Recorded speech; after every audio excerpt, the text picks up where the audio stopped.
All right, there we go, everybody. Let's go. Here we go. Yes, yes, yes. Trying something a little bit different. Just a little bit different. Let me check something. All right, good. Let me adjust that just a little bit. It's a little bit high. There we go. I think that's a little better. I think so. Folks, why not?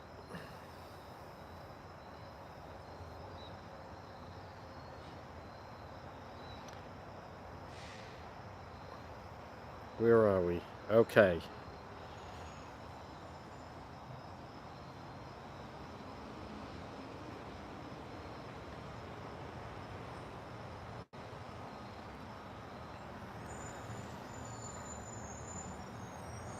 All right, everybody. Folks, very exciting as we are expanding now into YouTube.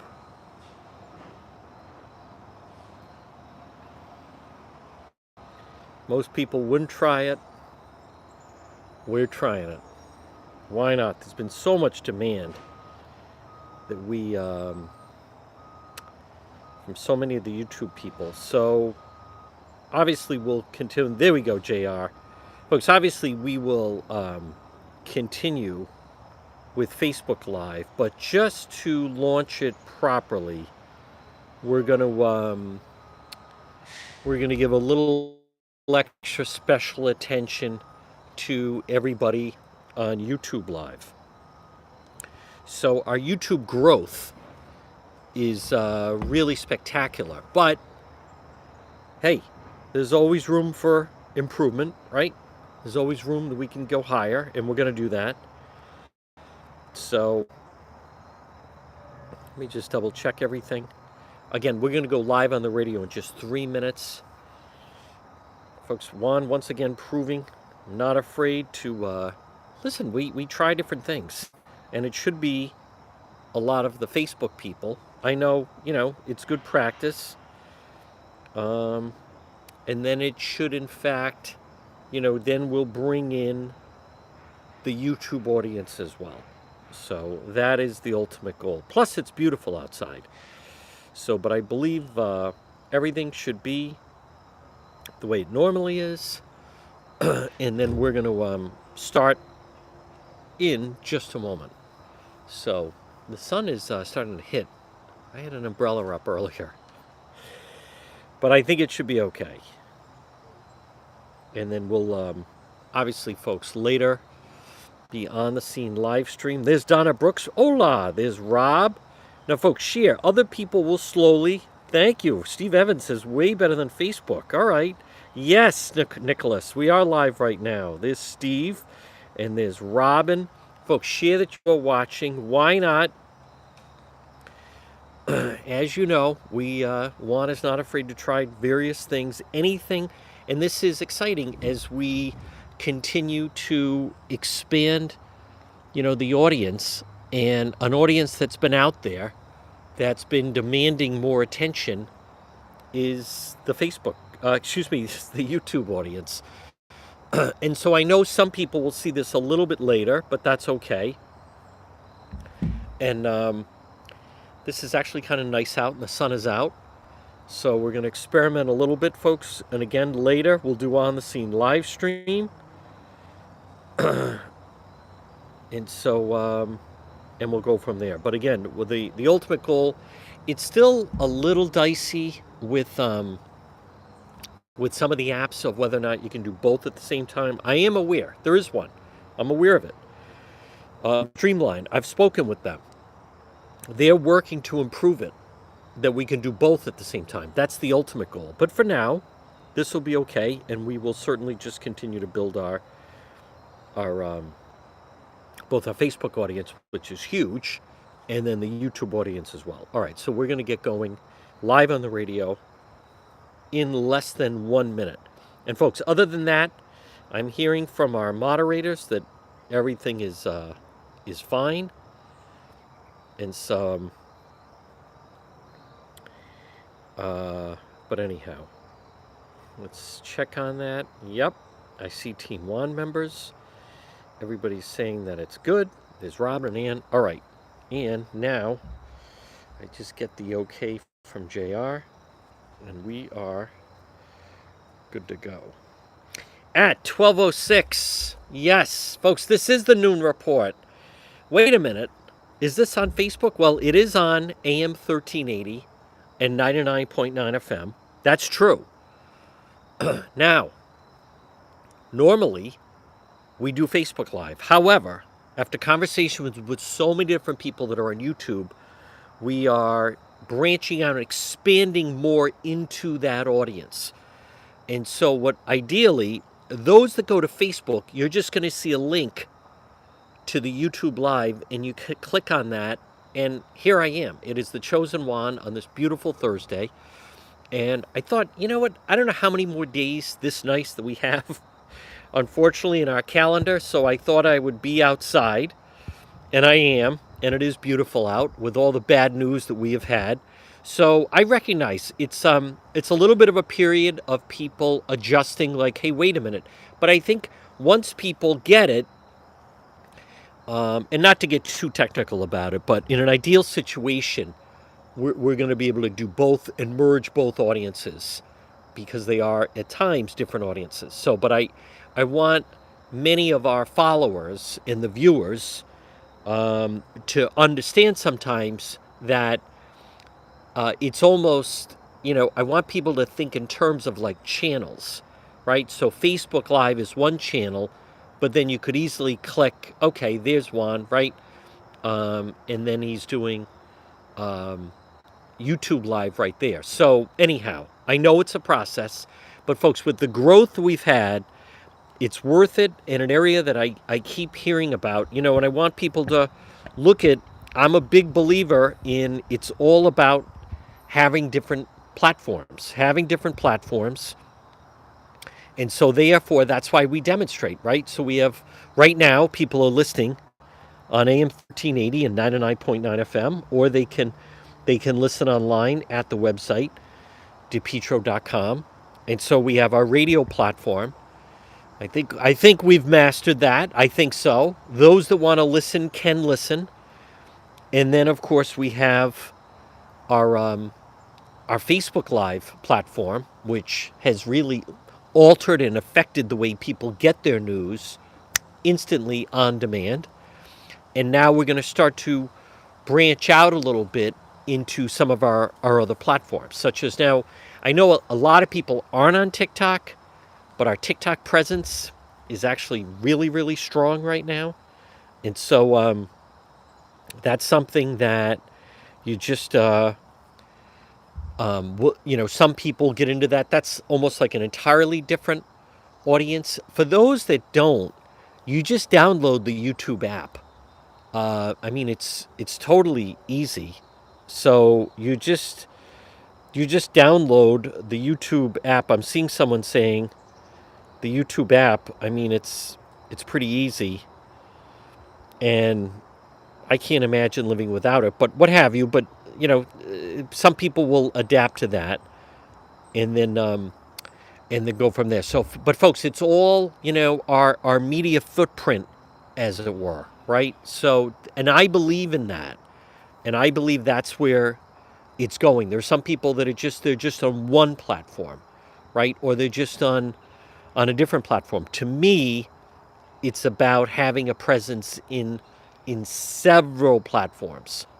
And then those platforms together deliver, a very large audience. So, as we speak, before we begin the program, and I'm not trying to give any type of social media lecture here, but we're almost at 14,000 followers on YouTube, and one of the ways in talking with the people at YouTube is to expand that audience. And they said, well, if you do some YouTube lives, that would definitely build up your YouTube audience a little bit more. So I have almost 14,000 there. Facebook obviously is different, right? 65,000 followers on Facebook. But then during the course of this year in the different weeks and months, I mean, and I'm not exaggerating, we've had literally millions of people watch our Facebook live stream. So when you take, your Facebook audience collective, right, of just followers of 65,000, let alone some people come in, watch it, and then exit. So when you go with that, and then you add in the expansion where YouTube could have growth, I mean, my team, they look at, okay, so we're at 65,000 on Facebook, and we're at about 14,000 on YouTube. If we could get YouTube, closer to 50,000, which is very attainable according to the people at YouTube. And then you add in just what we have with the website, plus then now, what are we on? TikTok is, and I get that not everyone's on these, but again, my philosophy is TikTok's at almost 27,000 followers. That should be at 30,000. So when you start to look at that, folks, you start to look at some numbers, plus you have, Twitter's 50 or X 15,000, Instagram's about 5,000, and then you get about 10,000 at least a month, if not more, on the website. So to me, you start to look at a potential following of 200,000, and that's not even the radio audience. That's just plugged in social media. So I feel good about, we're going to expand in different ways. This is a good thing, and then it's just a matter of adapting to it. Folks, this portion of our program, and now I want to give you the latest on what's going on in the world, because that's really why you've tuned in for the noon report. And this portion of the program, I mean, if there was ever a time to talk about PR Landscape Materials and Garden Center, it's right now. 3688 Quaker Lane in North Kingstown. It's actually a little sunnier than I thought it was going to be. I hope our connection does not overheat. So, but who knows, folks? We've adapted to it. 3688 Quaker Lane in North Kingstown. It's PR Landscape Materials and Garden Center. Homegrown mums and kale. Mums and kale sizes ranging 4-inch, 12-inch pots. Ornamental peppers, 4 to 6-inch pots. Everything you need for all your fall decorations and more. Pumpkins, straw bales, corn stalks, gourds, Indian corn, native vegetables, and more. This is the ideal time to plant.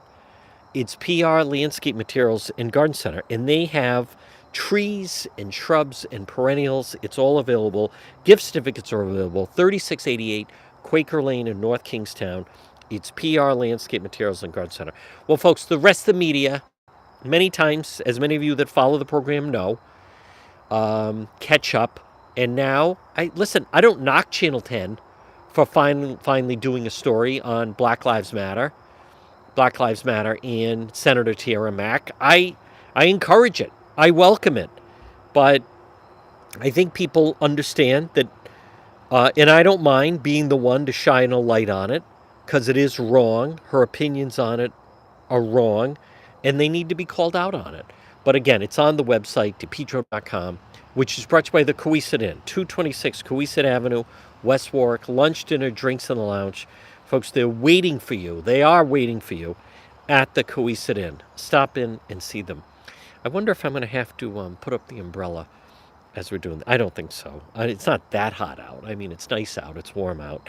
Now, folks, I also, right now, good afternoon, 12:14, Thursday, October 12th. You're listening to the John DePetro Show. It's AM 1380, 99.9 FM. Now, for those that are trying, and again, I know it's a little bit of a tweak, but we're expanding our audience into YouTube. So periodically, we're going to be doing lives on YouTube. So instead of doing the normal Facebook Live, we're doing a link on Facebook, and then we're live on YouTube as we speak. So now, people have been asking me whether or not I have any plans. Someone was asking me last night whether or not we have any plans to travel to and broadcast from Israel. That's a tough one. And the real answer is we have to, I have to be reasonable. I mean, my first response, of course, would be yes, I'd love to, right? I mean, it's really remarkable, but we have to see where the conflict goes. And right now, Ukraine was different. Ukraine was you had the ability to be in Eastern Europe and Poland. And as many of you know, I would travel into Ukraine during the day, but then leave at night because Ukraine is basically a shooting gallery at night. Um, so I think that would be a little more. I think that would be a difficult one. I'm not ruling it out, as I said, but it's I don't know. Here's my answer, and here's what I told the person that was asking me. I want to wait to see this situation calm down just a little bit because it's obviously it's obviously red hot right now with what's going over. And the thing about it is, I'm not fully convinced there's anywhere fully safe to be able to cover it in Israel. Not that I've seen yet. Now, again, right now, a lot of it's in Gaza, but they're firing rockets all over the countryside. So, excuse me, I'm not ruling it out. We're not. Logistics would I need to touch base with some people over there. Obviously, we have some experience with going into a war zone, and as I said, when it first happened, I'm like, oh man, I should jump on the next flight over there. Then you have to, proceed cautiously. You want to be there. I also we don't know the direction that this is going to take. I mean, as I was saying last hour, I mean, I'm already hearing from people that don't like hearing about I don't understand it, all the talk about Israel and the war over there. But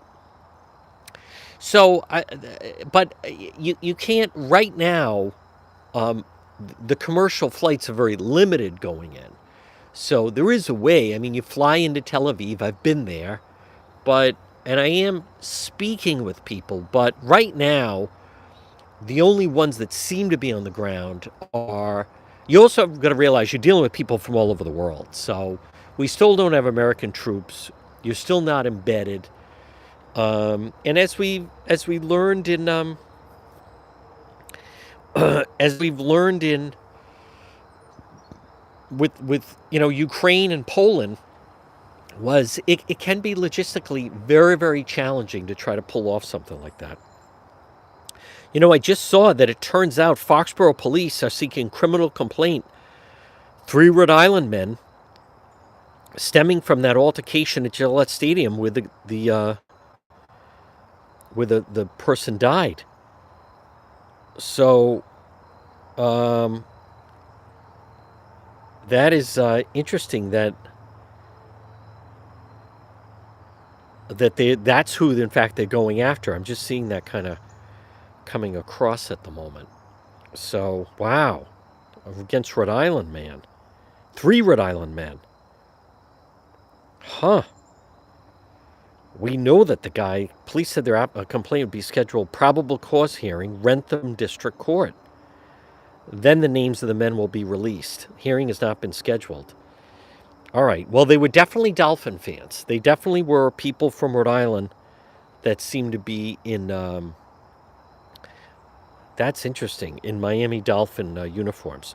Now, I want to touch on, look at what's going on. As much as you have Governor McKee and the Democrat Party, and Governor McKee is trying to say, we stand with Israel, and everything is about Israel. The fact of the matter is, the Rhode Island Democrat Party still collectively have not put out a statement because some of their members are not with Israel, is as twisted as that means. And I will say, I don't think the Republican Party, I don't think they've done enough to highlight the fact that you have Black Lives Matter, and then you have a sitting state senator who happens to be, at the very least, you have Black Lives Matter statement that they're thinking of both sides. and they want, the violence to end on both sides. And as I said last hour, that's like calling for a ceasefire the day after Pearl Harbor. you want peace on both sides. You have a group of terrorists, and keep in mind, Hamas, that's the ruling party of the Palestinians. I know some people want to say, it's ironic to me that people that say, well, not all Palestinians support Hamas. Yet somehow, if someone's a Republican, it means they're a MAGA Republican who supports President Trump, who was encouraging the violence on January 6th. It doesn't fit. I don't believe the Rhode Island Republican Party on a whole. No, we had Chairman Powers on yesterday. I don't think they're doing enough to demonstrate how the Democrat Party does not have their act together. The Democrat Party has a problem with some of their members that are sympathetic to the cause and won't speak out. But the good news is the squad is on the run. And Senator Tiara Mack had to delete that tweet that I do have on DePetro.com, where she says, I'm not neutral on this. I support Palestine. And if you say you support Palestine right now, I'm not neutral on this. My thoughts and prayers are with the families of the kamikaze pilots on December, in Pearl Harbor in 1941. Does that make sense to anybody, that rationale? It is. I've never covered the type of gory details, not since the Holocaust, have we had this. And there's a big debate growing on whether or not a lot of it should even be reported, because people feel that it's, in many ways, it's too gruesome. But that's the only way, to me, to truly appreciate the enemy that you have, is to not hide it. Now, again, I'm not saying you show these photos to, middle school children. But why would you hide what's going on from some of the students